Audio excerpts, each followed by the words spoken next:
Alright, this is how you master reset, hard reset, clean and wipe Samsung Galaxy A32 5G. We're going to start by holding power, volume up at the same time. 1, 2, 3, go.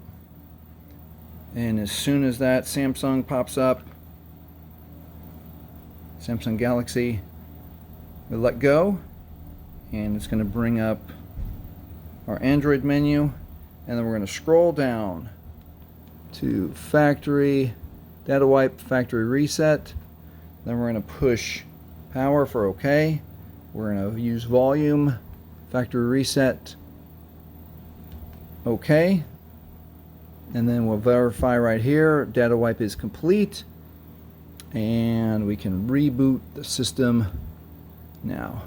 And that is how you factory reset, hard reset, clean and wipe the Samsung Galaxy A32 5G. Thanks for watching. Have a great day.